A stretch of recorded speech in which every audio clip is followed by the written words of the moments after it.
Assalamualaikum dan selamat datang ke Pala Bola News. Seperti biasa, Pala Bola News akan menyajikan berita bola sepak terbaik kepada anda semua pada setiap hari.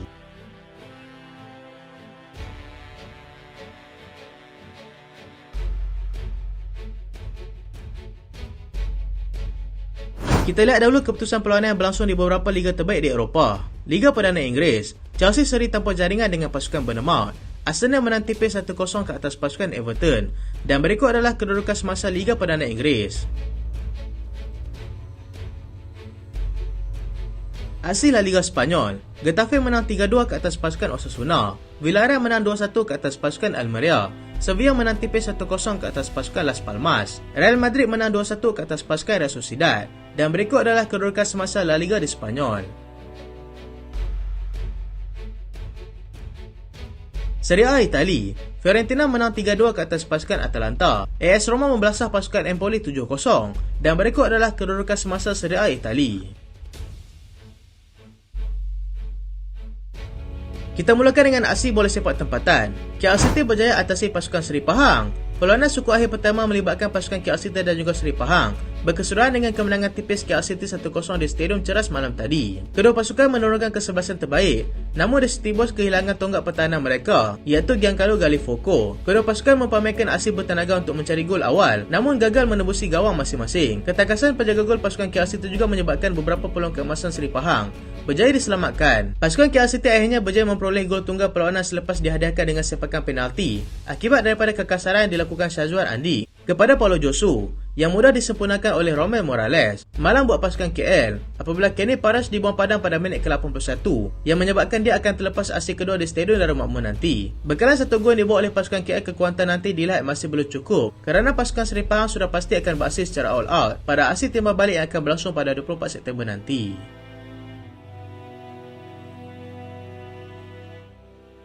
Seorang lagi bintang bakal muncul di Terengganu. Aksi suku akhir pertama Piala Malaysia antara pasukan Terengganu dan juga Selangor menyaksikan seorang lagi bintang muda berjaya mencetak impak besar di atas padang. Penyerang muda Syami Zamri menambah deretan pelawat dengan gol kedua pelawat pada minit ke-94 dan ianya sangat menggembirakan pengurus pasukan Terengganu. Jurulatih itu bagaimanapun tidak terkejut dengan impak yang ditunjukkan kerana Syami merupakan penjara terbanyak untuk skuad Terengganu 2 dalam saingan Piala MFL dengan 6 gol daripada 12 perlawanan. Justru itu, tidak heranlah mengapa tim berkenaan sedang memberikannya peluang beraksi untuk pasukan utama. Syami setakat ini sudah merekodkan 9 penampilan dalam semua kejohanan di Liga Malaysia, dengan 3 daripadanya adalah aksi daripada Piala Malaysia. Gol yang dijadikannya ketika menantang Selangor itu merupakan gol sulung bersama dengan pasukan senior Terengganu. Dia mendapat didikan daripada jurulatih pasukan Terengganu 2, Hairudin Omar. Kini sudah pasti semakin meningkat prestasinya selepas digilak oleh Steve Buckner untuk digantikan dengan rakan posisinya, iaitu Engko Syakir Engko Yaakob.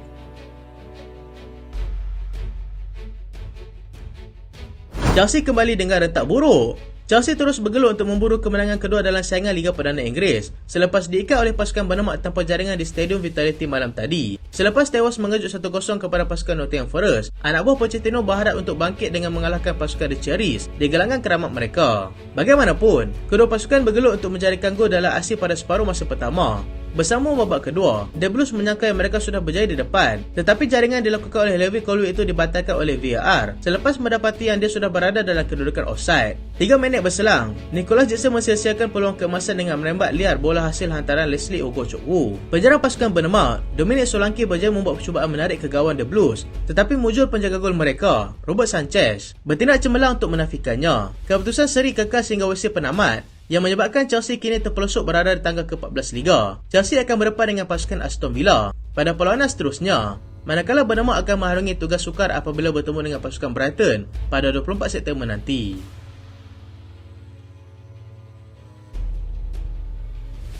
Arsenal bergelut sebelum kutip 3 mata penuh di Goodison Park. Mikel Arteta juga merupakan pengendali pasukan Arsenal, berjaya merealisasikan impiannya untuk mendapatkan kemenangan di Goodison Park selepas berjaya menewaskan pasukan Everton dengan jaringan tipis 1-0 tengah malam tadi. Arsenal menggunakan goalkeeper baru mereka dalam perlawanan ini dengan Everton mempertaruhkan Beto sebagai penyerang utama mereka. Arsenal berjaya memecahkan kebutuhan pada minit ke-20 permainan menerusi jaringan Martinelli, tetapi jaringan tersebut dibatalkan oleh VAR akibat offside. Leandro Trossard yang masuk sebagai pemain gantian pada minit ke-69 berjaya memecahkan kebuntuan dengan menjadikan gol pertama yang juga merupakan satu-satunya gol dalam perlawanan ini. Selepas menerima hantaran menarik daripada Bukayo Saka, dalam situasi sepakan sudut. Arsenal berjaya menguasai lebih 75% penguasaan bola, tetapi gagal menyempurnakan peluang yang terhidang. Arsenal masih lagi kekal dengan rekod tanpa kalah selepas 5 perlawanan setakat ini.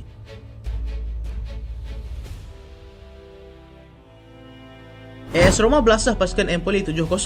Anak buah Jose Mourinho kembali menunjukkan belang mereka selepas berjaya membelasah pasukan Empoli dengan jaringan 7-0 awal pagi tadi.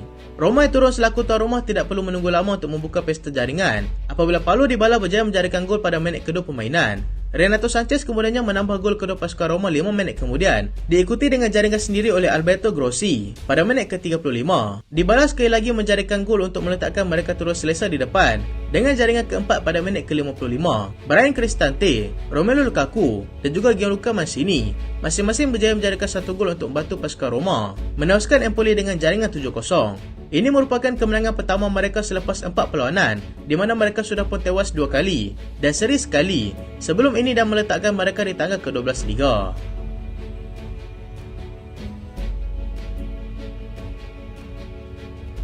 Real Madrid berjaya bangkit untuk tewaskan pasukan Real Sociedad 2-1. Real Madrid meneruskan rentak kemenangan mereka selepas berjaya bangkit untuk mengatasi pasukan Real Sociedad 2-1 di Santiago Bernabeu awal pagi tadi. Real Sociedad yang turun selaku pasukan pelawat terlebih dahulu mengejutkan tuan rumah dengan jaringan pembukaan pada minit ke-5. Tersentak dengan jaringan itu, tuan rumah terus menggandakan asakan tetapi keputusan 1-0 kekal sehingga tamat separuh masa pertama. Sebaik saja babak kedua bermula, Federico Valverde tidak perlu menunggu lama untuk menyamakan kedudukan dengan jaringannya pada minit ke-46 hasil bantuan daripada Francesco Garcia. Joselu kemudiannya meletakkan pasukan Real Madrid di depan, menerusi jaringannya pada minit ke-60 juga daripada bantuan Francesco Garcia. Real Sociedad cuba untuk memberikan saingan kepada pasukan Real Madrid. Bagaimanapun mereka gagal untuk menembusi barisan pertahanan tuan rumah dan keputusan 2-1 kekal sehingga penghujung perlawanan. Real Madrid kini merampas kembali kedudukan teratas Liga dengan mengumpul sebanyak 15 mata. 2 mata mengatasi pasukan Barcelona yang kini berada di tangga kedua Liga.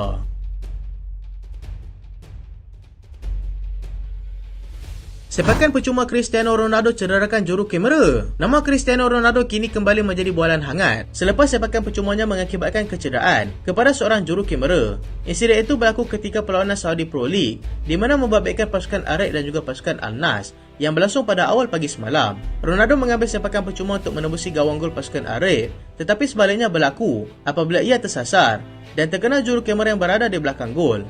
Akibat daripada sepakan itu, juru kamera tersebut mengalami benjol besar di bahagian dahi dan mendapat sorakan penonton apabila dia kembali menyambungkan tugasnya walaupun dengan dahi yang cedera itu. Ronaldo akhirnya berjaya juga menjadikan gol untuk pasukan Al-Nassr sekaligus membantu pasukannya itu untuk menang 3-1 ke atas pasukan Al-Raed. Selain Ronaldo, Sadio Mane dan juga Talisca juga berjaya mencipta nama sebagai penjana dalam perlawanan ini. Mereka kini sedang fokus untuk aksi Liga Juara-Juara Asia yang akan bermula pada 20 September nanti dengan menentang pasukan Persepolis dalam saingan kumpulan E. Al-Hilal macam Real Madrid, kata Alexander Mitrovic. Bekas penyerang pasukan Fulham, Alexander Mitrovic, yang kini beraksi dengan pasukan Al-Hilal menyifatkan dan kelab barunya itu setaruh dengan pasukan gegasi daripada Spanyol, iaitu Real Madrid. Ini kerana prestij kelab berkenaan di benua Asia hampir sama dengan prestij kelab yang dimiliki kelab daripada Spanyol itu di pentas Eropah, dan disebabkan itu dia sukar untuk menolak peluang untuk beraksi dengan pasukan Al-Hilal selepas 8 tahun bermain di England. Baginya, keputusan untuk meninggalkan England bukanlah dibuat secara terburu-buru, tetapi selepas melakukan perbincangan terlebih dahulu dengan keluarganya. Daripada segi pencapaian, Al-Hilal sememangnya tidak kurang hebat daripada pasukan Real Madrid dengan telah menjulang gelaran juara sebanyak 66 kali, termasuklah 4 kali juara UCL sebelum ini. Walaupun tidak sebanyak Real Madrid menjulang trofi UCL sebanyak 14 kali, ianya masih satu pencapaian sangat hebat. Mitrovic yang semakin serasi dengan Neymar dan juga Malcolm diharap dapat membantu pasukan Al-Hilal untuk merobek kelab Uzbekistan, iaitu pasukan Navbahor, dalam aksi pertama UCL pada 19 September nanti untuk kumpulan D.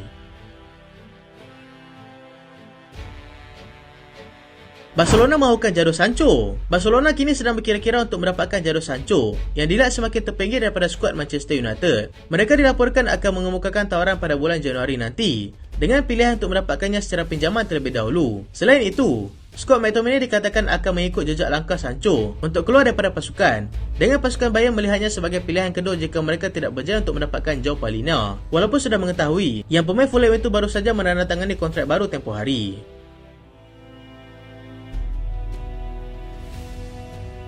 Carlos Soyuncu jadi rebutan sebelum sertai pasukan Atletico Madrid sebelum membuat keputusan untuk menyertai pasukan Atletico. Bekas pemain pasukan Leicester City mendakwa yang dia ada menerima tawaran daripada pasukan Liverpool dan juga pasukan Newcastle untuk menyertai mereka, tetapi dia menolaknya kerana mahu keluar beraksi daripada Liga Perdana Inggeris.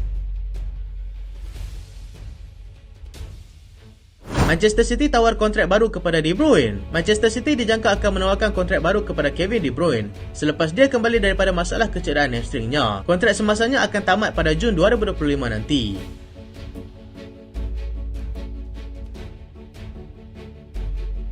Arsenal sedia saingi Chelsea. Arsenal dilaporkan sedang bersedia untuk memberikan saingan kepada pasukan Chelsea dalam merebut pemain berasal daripada Brazil, iaitu Gabriel Moscardo. Namun masih belum ada apa-apa gerakan lagi daripada kedua pasukan. Spurs belum tamatkan minat mereka untuk dapatkan Conor Gallagher. Spurs akan memberikan tawaran baru kepada Chelsea menjelang jendela perpindahan pada Januari nanti untuk mereka cuba mendapatkan pemain tengah, iaitu Conor Gallagher. Chelsea tidak membenarkan pemain itu keluar pada jendela perpindahan sebelum ini. Athletic Club yakin Nico Williams akan kekal. Athletic Club yakin dan penyerang mereka, Nico Williams, akan terus kekal beraksi untuk mereka nanti.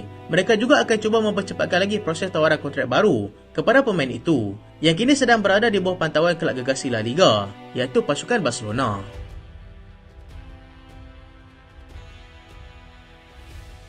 Itulah berita pada kali ini dan terima kasih sebab tonton sampai habis. Jangan lupa like, jangan lupa share, jangan lupa subscribe. Aku Solian. Assalamualaikum.